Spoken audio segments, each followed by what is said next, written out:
Chers internautes du Guépard.net, bonjour. Comme vous pouvez l'imaginer, il y a des Guinéens et Guinéennes à l'extérieur de leur pays qui se battent énormément pour leur peuple et leur pays sans tambour ni trompette. Malgré leur éloignement, ces Guinéens et Guinéennes se battent réellement. Il y a parmi ces Guinéens certains qui ne souhaitent même pas que leur combat pour leur pays soit mis sous les lumières.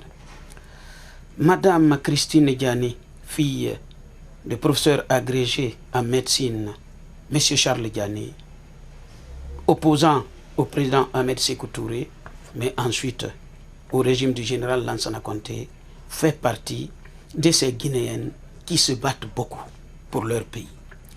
Il y a très longtemps que je connais son combat. Nous avions cherché à braquer notre caméra sur elle à plusieurs reprises. Malheureusement, elle ne le souhaitait pas. À force de persévérance, cette fois-ci, notre sœur a accepté de recevoir le Guépard.net.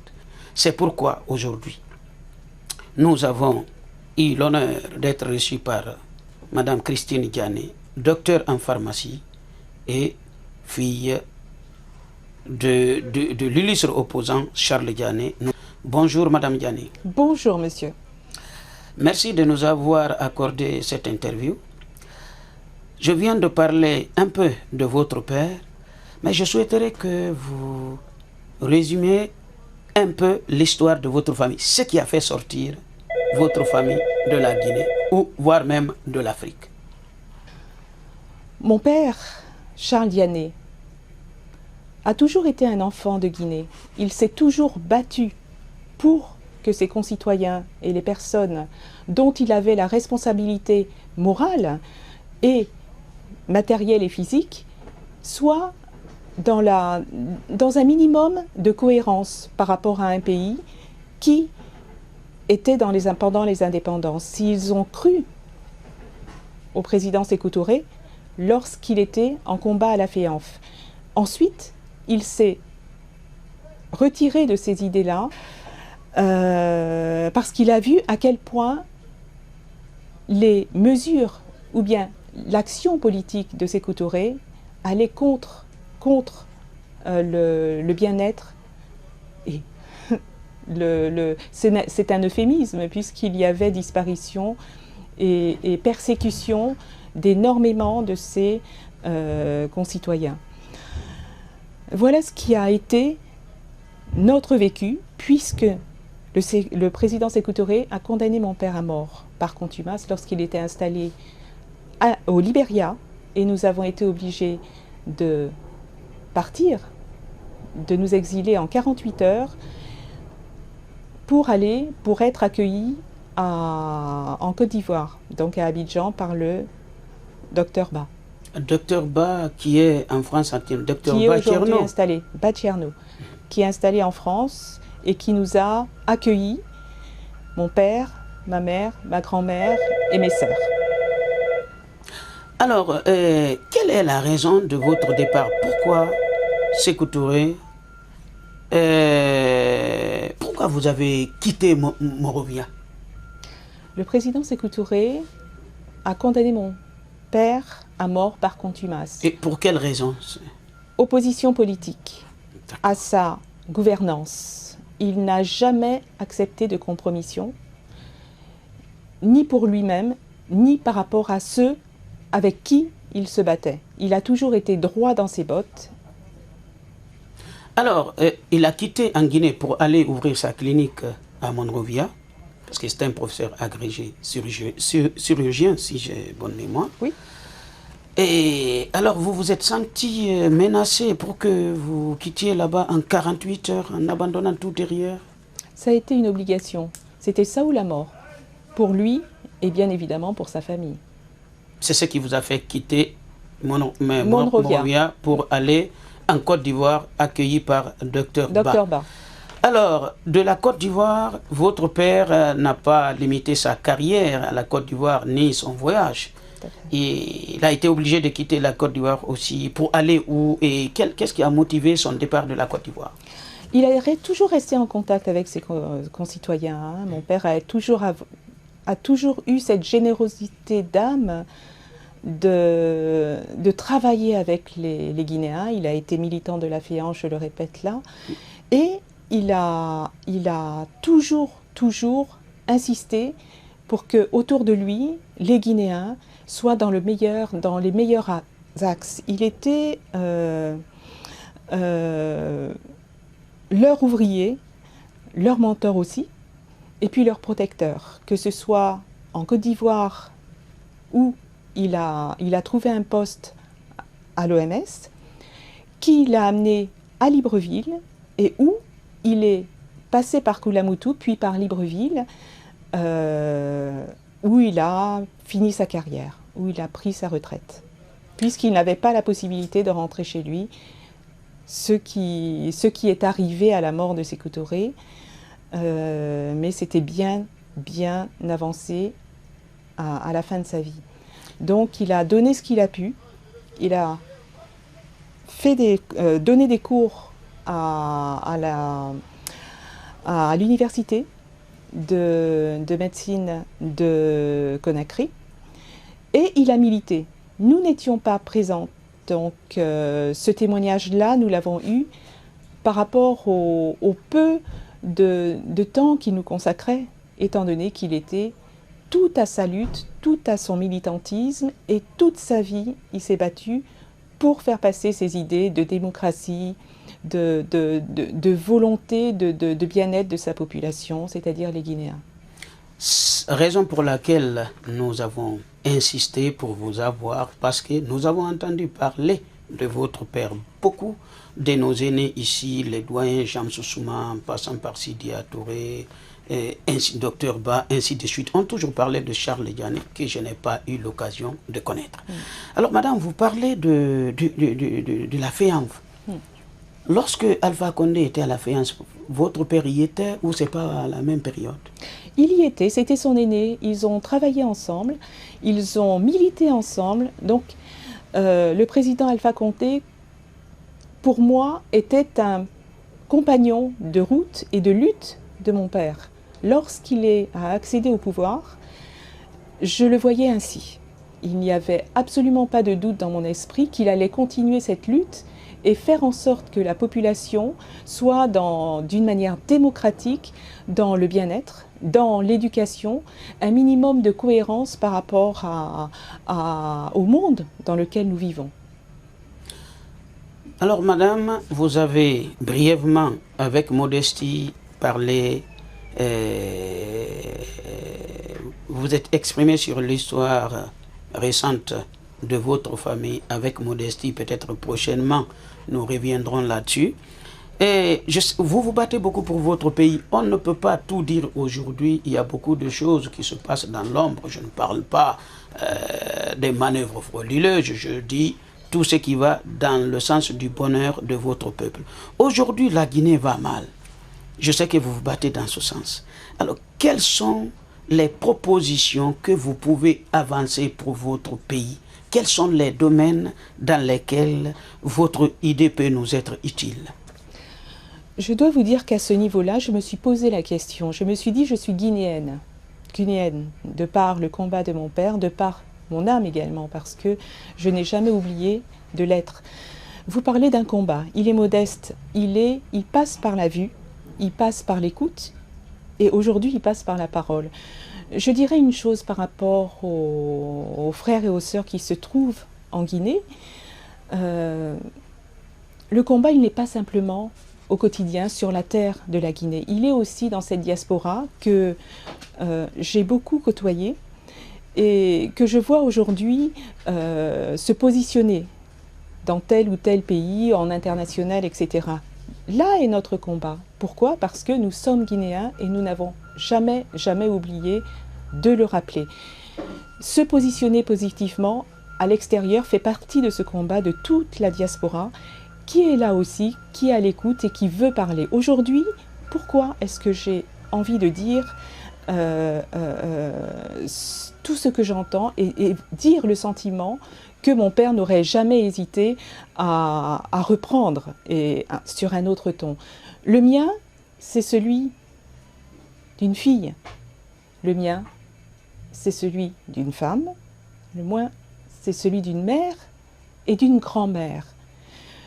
Ce que je voudrais faire passer comme position, c'est que si aujourd'hui je vois les enfants, mes enfants, traverser la mer et risquer leur vie pour trouver l'inconnu, parce que l'inconnu leur semble plus positif que ce qu'ils ont sur leur terre natale, risquer leur vie, risquer la mort, parce qu'ils n'ont pas droit à l'éducation, parce qu'ils n'ont pas droit à la santé, je dis qu'il y a quelque chose d'anormal. Nous sommes en train de reculer, d'être derrière ce que nos pères ont vécu, derrière ce qu'ils ont souhaité reprendre par rapport à leur vie, par rapport à leur profession. Ils ont voulu l'éducation, ils ont donné l'éducation à nos enfants. Ils nous ont donné l'éducation, ils nous ont donné la possibilité de se positionner en homme avec un grand H à l'extérieur. Peut-être pas à l'intérieur, mais aussi par notre parole. Pourquoi est-ce qu'on enlève cette possibilité à nos enfants, à nos petits-enfants, à nos sœurs? Pourquoi est-ce qu'on n'aurait pas le droit de vivre simplement sur cette terre merveilleuse? Parce que la Guinée, je l'ai reçue et on me l'a raconté, ma grand-mère me l'a raconté. C'était des paysages extraordinaires. C'était, d'après elle, d'après ses dires, puisque je n'y suis allée qu'une fois, je n'ai pas pu y aller plus, étant en exil toute ma vie, puisque l'exil de mon père a entraîné le mien, celui de mes enfants et aussi celui de mes petits-enfants. J'espère qu'ils reviendront et je le souhaite et je leur demande de revenir et d'essayer de construire ce que leur grand-père s'est engagé à faire. C'est cette éducation-là, sur ce domaine-là en particulier, que je voudrais m'engager. Je dis que lorsqu'on n'a pas de jeunesse, on va nulle part. On ne peut même pas reconnaître l'endroit d'où on vient. Et à ce moment-là, c'est le néant. Aujourd'hui, je dis qu'on doit donner à cette jeunesse, redonner à cette jeunesse la fierté qu'elle avait avant les indépendances. Et qu'elle s'est tuée et qu'elle a passé toute sa vie à réclamer. Nous sommes en train de regresser. Je dis aux politiques aujourd'hui, en Guinée, parce que c'est ma colonne vertébrale, c'est là d'où je viens, fondamentalement et intrinsèquement, que redonner à ce pays la possibilité de vivre, redonner à nos enfants et à nos petits-enfants cette terre qui est prospère, qui doit être un salut pour eux. Ils doivent la penser en termes d'avenir et ne pas la penser en termes de mort. Parce que là, ils choisissent la mort plutôt que leur pays. Et là, je ne peux pas l'accepter. Ce qui est une très bonne chose, c'est un constat aujourd'hui largement partagé que les jeunes Guinéens bravent la mer à la recherche d'un bonheur peut-être qui n'est qu'une illusion. Mais vous avez parlé aussi lors de notre discussion de la santé en Guinée. Ça, c'est votre domaine et le domaine de votre père. Alors, avez-vous des propositions pour ce domaine aussi? Vous savez, la Guinée a traversé de grandes endémies. Ebola en a été une endémie. Je veux simplement dire qu'en tant que professionnel de santé, comme mon père était chirurgien, je suis pharmacien, je fais partie de cette chaîne qui veut que, en dehors de l'éducation, on doit pouvoir au niveau de la santé, avec le nombre d'intellectuels dans ce domaine-là que nous avons, et à l'intérieur de la diaspora ou au niveau de la Guinée, je dirais que ça c'est le minimum qu'on puisse se soigner, qu'on puisse avoir la possibilité d'accéder aux soins et qu'on puisse donner à notre peuple la possibilité de vivre tout simplement, d'avoir des enfants, le quotidien, le b.a.-ba. Aujourd'hui, il n'est pas certain que cette possibilité, nos enfants l'aient, nos femmes qui sont là-bas, nos mères qui sont là-bas, nos tantes qui sont là-bas puissent se soigner. Je donne simplement l'exemple, peut-être du paludisme. Bon, on a parlé d'Ebola, ça c'est une endémie qui touche. Peut-être simplement au quotidien, les petits soins du quotidien, les mamans qui accouchent, simplement.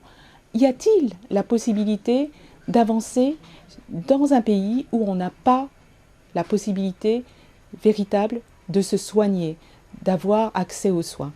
C'est là la question que je pose. Aujourd'hui, je suis installée en France. Je sais que la santé est une priorité dans ce pays. Ce que je souhaiterais, c'est pas d'arriver au positionnement maximum. Je dis le b.a.-ba, simplement se soigner, se vacciner, soigner les plaies, avoir un réseau de dispensaires, parce qu'il en existait avant, qui peuvent pallier aux premiers actes, aux premiers secours de la vie d'un individu, quel que soit l'endroit où il se trouve. Là, je me pose la question, avons-nous ce b.a.-ba de secourisme, de secourir l'autre par rapport aux moyens qu'on donne à cette population? Je n'en suis pas sûre. Deux petites questions. Premièrement, que pouvez-vous nous dire de ce problème de faux médicaments en Afrique qui est devenu un fléau, si on en croit aux spécialistes en la matière? Est-ce qu'il y a une solution à ce problème? Vous savez, moi, par rapport à cela, je n'accuse personne. Je dis que la nature a horreur du vide. Quand on a un vide, on se débrouille. Je ne lancerai pas la pierre aujourd'hui, là où je me trouve, au système de décadence. Parce que j'estime que les médicaments par terre, c'est une forme de suicide. Parce qu'on ne sait pas d'où ils viennent, parce qu'on ne sait pas ce qu'ils contiennent. Mais qu'avons-nous à proposer au niveau de la population? Qu'un gouvernement a la charge de proposer une alternative au peuple. Aujourd'hui, quelle est l'autre alternative qu'on leur propose? Je pourrais participer au débat, peut-être aider à la réflexion. Je ne peux que aujourd'hui proposer cette connaissance que j'ai dans les médicaments. Nous n'avons pas d'autre alternative à proposer aux Guinéens. Les médicaments dans la rue, les médicaments par terre, c'est un problème au niveau de l'Afrique. Hein. Je n'ai pas une concentration, ce n'est pas une particularité de la Guinée, mais là, il est encore plus posé parce qu'on n'a pas l'essentiel. Alors, si je résume très bien, c'est dommage qu'on se retrouve dans cette situation, médicaments par terre, de provenance inconnue, mais comme il faut que les gens se soignent, si on ne leur propose pas des médicaments, ils iront là où ils peuvent les trouver. Malheureusement, ça peut être des véritables poisons. Alors, madame, nous n'allons pas trop vous importuner. On est quand même... Vous avez accepté de nous recevoir au travail.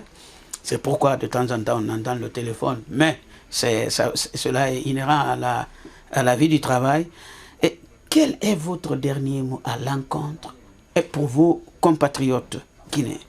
Qu'est-ce que vous pouvez leur dire? Y a-t-il un mot ou en tout cas un message qui n'est pas encore passé? Le Guépard a l'habitude de réserver le dernier mot à son invité.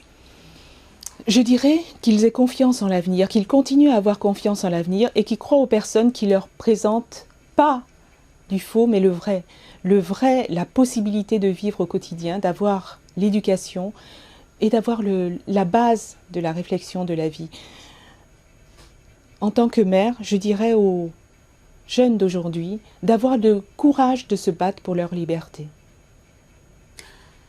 Message court, mais message pertinent et clair. Madame Christine Diané, je vous remercie de nous avoir donné l'occasion de vous interviewer. Je ne crois pas que beaucoup d'autres médias guinéens nous ont précédés.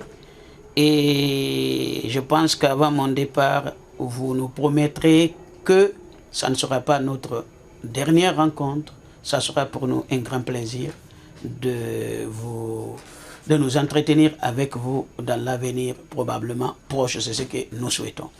Nous vous remercions pour votre accueil et je pense que les Guinéens ne font que vous découvrir. Vous avez beaucoup de choses à nous proposer. Merci beaucoup, madame. Merci à vous.